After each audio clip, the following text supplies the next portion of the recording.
अब मेरे को कोई सा भी क्वाड्रेटिक इक्वेशन का फॉर्मूला दे दो या कोई सा भी क्वेश्चन दे दो, मैं सारे क्वेश्चन कर लूँगा। बच्चों आपको भी टीचर के बराबर की प्रैक्टिस करनी पड़ेगी। या तो आप 11 साल 10th पढ़ो या फिर आप 11 बार इसी टाइप के क्वेश्चंस को प्रैक्टिस करो। इसीलिए बोलते हैं प्रैक्टिस से ही आप परफेक्ट बनोगे। 90 मार्क्स गेन कर लेते हैं, 95 भी गेन कर लेते हैं, 100 गेन करने में प्रॉब्लम क्यों आती है? क्योंकि 100 गेन करने के लिए हमको एक अल्टीमेट लेवल की प्रैक्टिस चाहिए, वो प्रैक्टिस हम कर नहीं पाते हैं। हेलो बच्चों, मैं महेश रामनानी एक बार फिर से स्वागत करता हूं आपका आपके अपने चैनल पे जिसका नाम है डेरिवेशंस ऑफ फिजिक्स। हमने स्टार्ट किया था क्लास 10th मैथ्स का एक चैप्टर और इस चैप्टर का नाम था क्वाड्रेटिक इक्वेशन, जो कि हमारी एनसीईआरटी बुक का 4th चैप्टर है। इस चैप्टर में भी अभी तक हम कुछ चीज़ें कंप्लीट कर चुके हैं और ये चीज़ें क्या थी, हमने सबसे पहले एक्सरसाइज में देखा कि क्वाड्रेटिक इक्वेशंस क्या होती हैं।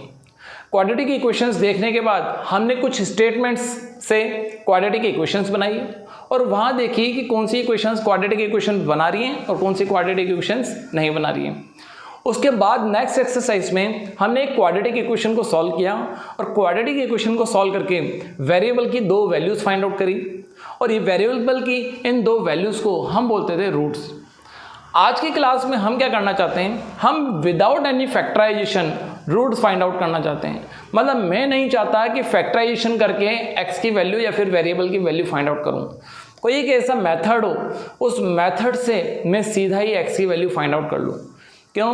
क्योंकि बच्चों फैक्टराइजेशन जो है, मिडिल टर्म स्प्लिटिंग मेथड जो है, यहाँ पे भी बहुत सारे क्वेश्चन ऐसे हो सकते हैं जहाँ पे आप अटक सकते हो, बट इक्वेशन फॉर्मूला से आप सारी वैल्यूज इजीली फाइंड आउट कर सकते हो।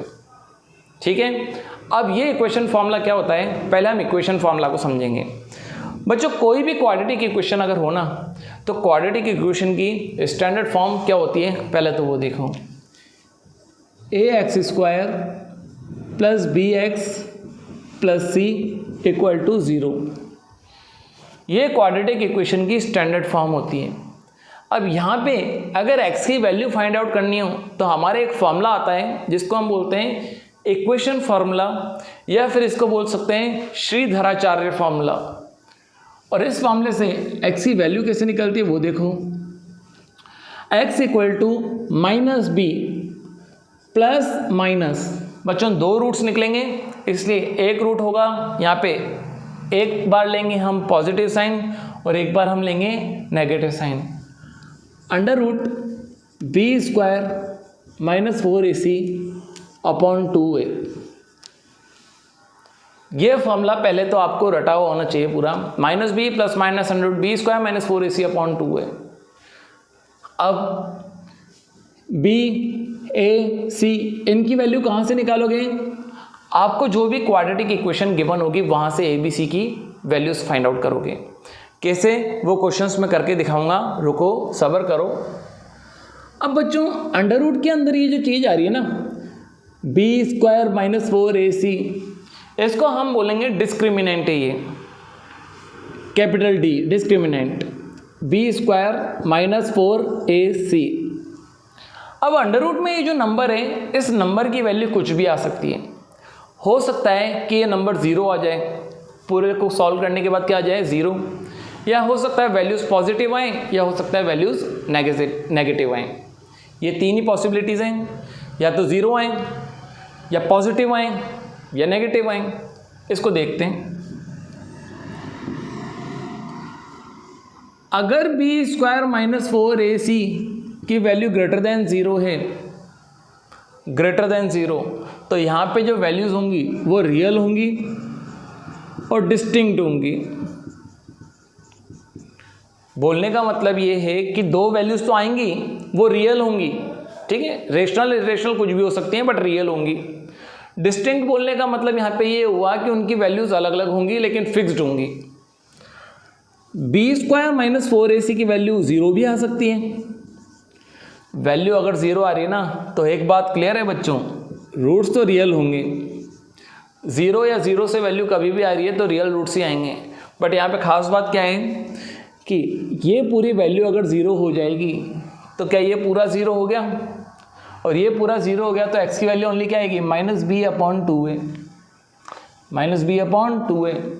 तो x की दोनों वैल्यूज सेम आएंगी, तो रियल होने के साथ साथ इक्वल रूट्स भी होंगे।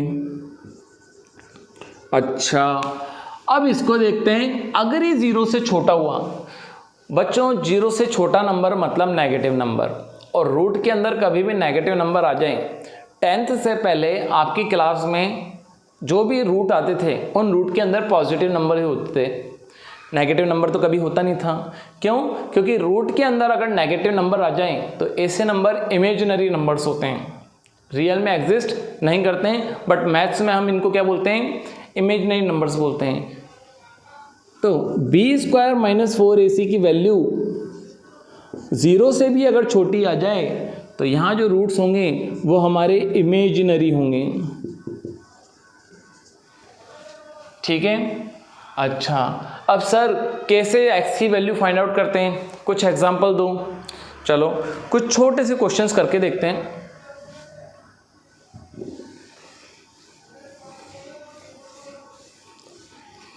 ये क्वेश्चंस हम बुक से ही लेते हैं। हमारी एक्सरसाइज जो होगी वो 4.3 होगी। 4.3 में क्वेश्चन है, find the roots of the quadratic equation by applying the quadratic formula. Quadratic formula को अप्लाई करके हमको क्या फाइंड आउट करने हैं? रूट्स फाइंड आउट करने हैं। सबसे पहला क्वेश्चन जो है हमारा वो है 2x² - 7x + 3 = 0। हमारा पहला काम होना चाहिए a, b और c की वैल्यू फाइंड आउट करो। बच्चों x² के साथ जो होता है वो a होता है। तो देखो यहाँ पे x² के साथ क्या है? x² के साथ 2 है, a की वैल्यू आ गई हमारी 2। x के साथ जो होता है, x के साथ वो होता है b। यहाँ पे x के साथ क्या है? -7, b की वैल्यू हो गई -7। कांस्टेंट नंबर जो है वो c होता है, और यहाँ पे कांस्टेंट नंबर जो हमारा 3 है। क्या a, b, c की वैल्यू निकाल लोगे? ओके, अब x की वैल्यू देखते हैं। ये इक्वेशन फॉर्मूला है। इस इक्वेशन फॉर्मूला को मैं वापस से नहीं लिखूंगा, वैल्यूज पुट कर रहा हूँ सीधा ही। आपको एग्जाम में क्या करना है? पहले इक्वेशन फॉर्मूला लिखना है, उसके बाद वैल्यूज पुट करनी है। अच्छा देखो, पहले क्या लिखा हुआ है? माइनस, मैंने लगा दिया माइनस। क्या पुट करना है? b। ओ b की वैल्यू भी -7 है, एक माइनस पहले से ही लगा हुआ है। जो वैल्यू पुट कर रहे हैं वो भी नेगेटिव है, तो इसको आप ब्रैकेट में रखो। नेगेटिव साइन जब भी आएगा गलती जरूर कराएगा।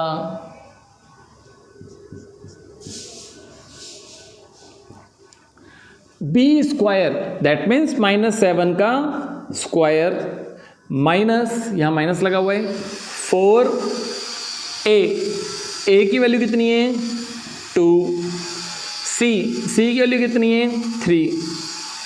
यहाँ ये तीनों नंबर्स मल्टीप्लाई हो रहे थे, इसलिए मैंने इन दोनों वैल्यूज़ को, a और c की वैल्यू को ब्रैकेट में रखा है। ब्रैकेट मुझे बहुत अच्छे लगते हैं, कैलकुलेशन गलत होने के चांसेस बहुत कम होते हैं। अपॉन 2a, a की वैल्यू पुट कर दी 2। बच्चों आपको क्या लगता है कि टीचर्स से सारे क्वेश्चंस रटे हुए होते हैं? ऐसा तो नहीं होता। टीचर्स के सारे आंसर सही आने का रीज़न बस एक ही है कि उनके कंसेप्ट क्लियर होते हैं। कंसेप्ट क्लियर क्यों होते हैं? क्योंकि टीचर्स 10-11 साल से पढ़ा ही रहे हैं।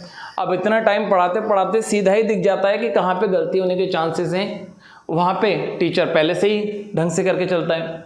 बट बच्चे तो क्वेश्चन को पहली बार करते हैं और बोलते हैं now I will be scientist. अब मेरे को कोई सा भी क्वाड्रेटिक इक्वेशन का फॉर्मूला दे दो या कोई सा भी क्वेश्चन दे दो, मैं सारे क्वेश्चंस कर लूँगा। बच्चों आपको भी टीचर के बराबर की प्रैक्टिस करनी पड़ेगी। या तो आप 11 साल 10th पढ़ो, या फिर आप 11 बार इसी टाइप के क्वेश्चंस को प्रैक्टिस करो। इसीलिए बोलते हैं प्रैक्टिस से ही आप परफेक्ट बनोगे। 90 मार्क्स गेन कर लेते हैं, 95 भी गेन कर लेते हैं, 100 गेन करने में प्रॉब्लम क्यों आती है? क्योंकि 100 गेन करने के लिए हमको एक अल्टीमेट लेवल की प्रैक्टिस चाहिए, वो प्रैक्टिस हम कर नहीं पाते हैं। और प्रैक्टिस अगर नहीं होती है तो 1 मार्क्स 2 मार्क्स, और ये मार्क्स पता है किस में करते हैं बच्चों? ये मार्क्स करते हैं आपके साइन में। कहीं पे नेगेटिव साइन की गलती हुई होगी, आंसर आ रहा था नेगेटिव का, तुम कर आए पॉजिटिव, आंसर का हाफ मार्क कट गया। और ऐसे 2 या 3 क्वेश्चन में आपने कर दिया तो आपके गया पूरा। 4 क्वेश्चन में भी अगर आपने साइन की गलती कर दी और आंसर ओनली आपका गलत आया तो 2 नंबर आपके ऐसे ही गए, क्योंकि आंसर का हाफ मार्क होता है, 1/2 मार्क्स इसका होता है आंसर लिखने का। अब मैं इसको करता हूं आगे। माइनस माइनस प्लस, प्लस 7 हो गया, प्लस माइनस अंडर रूट -7 का स्क्वायर 49 माइनस 4 2 जा 8, 8 3 जा 24 डिवाइड 2 2 जा 2 2 जा 4, 7 प्लस माइनस अंडर रूट। अब बच्चों 49 में से 24 माइनस करेंगे तो ये आएगा हमारा 25 डिवाइड 4।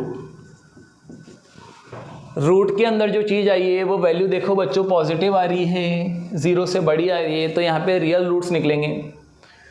अगर 0 होती तो हमारे x की जो वैल्यूज होती वो होती 7/4, बट यहाँ पे वैल्यू 25 है, तो अंडर रूट 25 की वैल्यू कितनी होती है? अंडर रूट 25 होता है हमारा 5। अब x की 2 वैल्यूज ले लें ना, तो एक बार प्लस साइन लो और एक बार माइनस साइन लो। जब प्लस साइन लेंगे तो हमारा आएगा 7 + 5/4, 12/4 3। और जब हम नेगेटिव साइन लेंगे 7 - 5 होल डिवाइड 4, ये हो गया 2/4, और 2/4 से आंसर कितना आया? 1/2। x का एक वैल्यू हो गई ये और x की दूसरी वैल्यू हो गई ये। क्या x की वैल्यू आ गई? क्या कोई फैक्टराइजेशन करना पड़ा?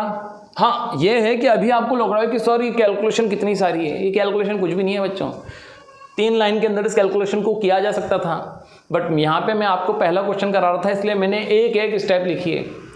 आप यहाँ से इस वाली स्टेप को ना लिख करके सीधा ये वाली भी लिख देते तो कोई दिक्कत थोड़ी थी। ठीक है, मेन स्टेप तो क्या थी? वैल्यूज पुट करना। वैल्यूज पुट करने के बाद आप सीधा ये लिख देते तो भी कोई दिक्कत थोड़ी थी। वैल्यूज पुट करो, उसके बाद ये स्टेप लिखो, फिर ये लिखो और उसके बाद डायरेक्ट लिख दो x की वैल्यू ये आएगी और x की वैल्यू ये आएगी। ठीक है, कैलकुलेशन सारे बच्चों की अलग अलग होती है। जिन बच्चों की प्रैक्टिस बहुत ज़्यादा होती है वो डायरेक्ट कैलकुलेट कर लेते हैं। अब लिखने में अगर कम चीज़ें लिखनी होंगी तो ऑब्वियसली हमारा टाइम बचेगा। आपका एग्ज़ाम में पेपर छूटने का एक ही रीज़न होता है कि आप कैलकुलेशन में बहुत ज़्यादा टाइम वेस्ट करते हो। ठीक है, आगे देखते हैं।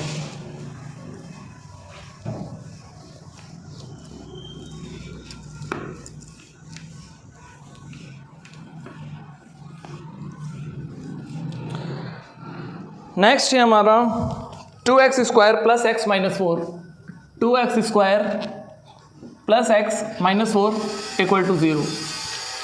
अब बच्चों वीडियो को करो पॉज और a b c की वैल्यू निकालो पहले।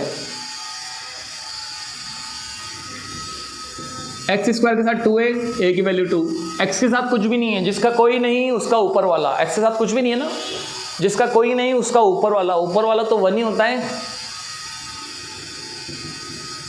और बची हुई जो वैल्यू है वो कांस्टेंट को बताएगी -4। अब क्वाड्रेटिक फॉर्मूला क्या होता है? -b + -√/b² - 4ac/2a, जो होता है क्वाड्रेटिक फॉर्मूला। Okay, x =